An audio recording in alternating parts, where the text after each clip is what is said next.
The poker world is changing, and everyone has been speculating, I think, more so in the last few months than any time I've ever seen in poker, about cheating, about all of the sort of nuances. I think you spoke a little bit, Jason, about how the world in poker has changed as a whole, and this has also opened up a lot of new avenues for micro cheating, if you will. Sure. And you've been at the center of how to solve this problem, which everyone has been talking about. So for those who missed what we just went through, can you kind of sum up what the Poker Integrity Council is?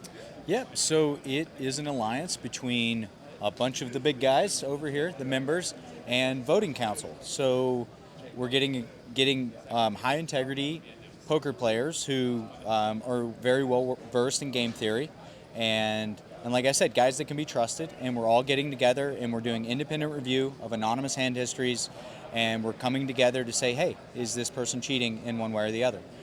It's as simple as that. But the power in the PIC is in the numbers of our allies, and that's, for the first time in poker history, we've got everyone banding together to fight the systemic problem of cheating.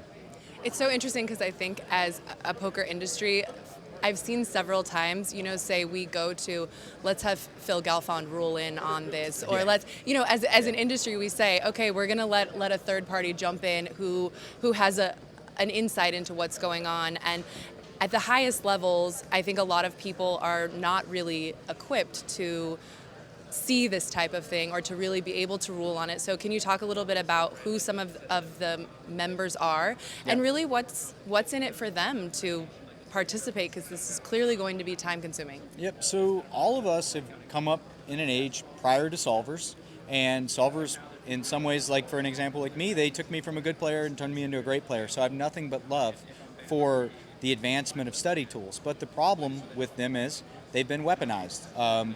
They've been turned into cheating tools, and they've taken a ton of value out of our games.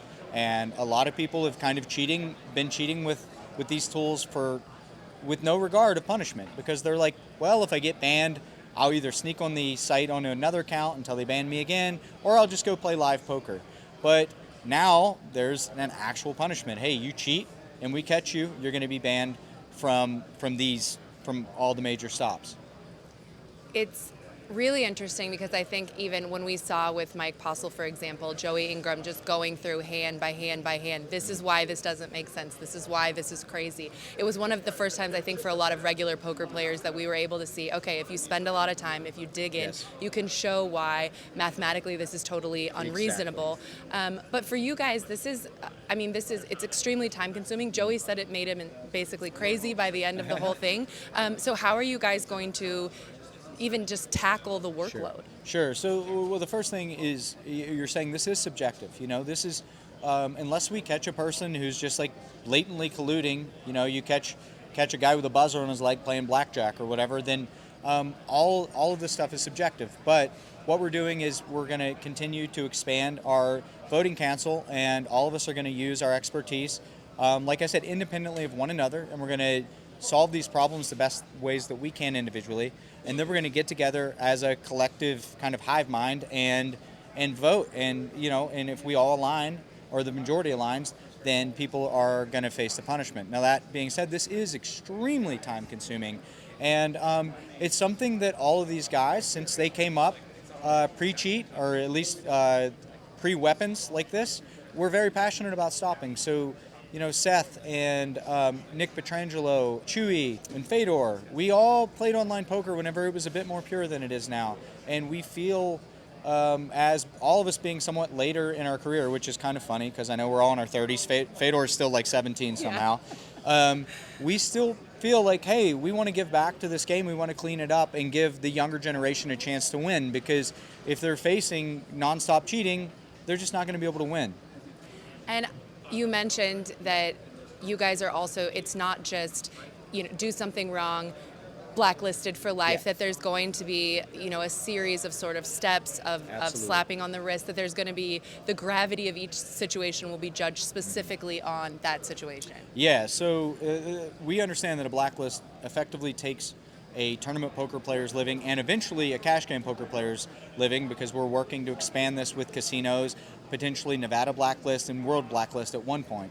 but we're still working on that. We realize how high stakes that is, and in order for someone to face a blacklist, regardless if it's 1 year, 5 year, or lifetime, you're going to have to be doing the nastiest stuff possible. This isn't going to be an opinion-based thing. If you're getting blacklisted, it's 100% concrete. These people were cheating, and like I said, if they ever want to debate that they weren't, we're open to that. So they can sue us, or they can present their data publicly, and if they want our data on them shown publicly, then be our guest. Invite us to that. When this happens, I want to see it go down. I want to see the battle. It's not going to happen because they all know if they're blacklisted, they know what they did. It's something we've been talking about for a long time, and actually I interviewed Sean Deeb at the beginning of the summer, and he said, just so everyone understands, if all of the smartest people in one of the smartest industries know that someone is cheating, they're cheating. And so this is an interesting, I think this is I think this approach is going to change things a lot, and I'm very excited as someone in this community to see us all coming together. And one of the questions someone asked is, how do other people join? How do other tours join? This is equal opportunity, right? Yes, exactly. That is the power in this. This isn't, we're not trying to make $1 off this. We're saying, hey, everybody, come join us. It doesn't matter who you are. I know I was asked the question, and I haven't had to answer it yet, about PokerStars. We saw that PokerStars launched their own initiative to ban people from EPTs, and we think that that's absolutely wonderful. I love Sam Grafton. I love what they're doing over there. And if they want to come by and talk with us and jump on board, we're welcome with open arms. Merging forces as a whole community. Well, I'm so excited to see this, and I know that it's taken a lot of effort and energy from you and all the guys, and I think we all really appreciate it, and it's a good role for you. Yeah, I'm happy to be here. Honestly, it's something that is.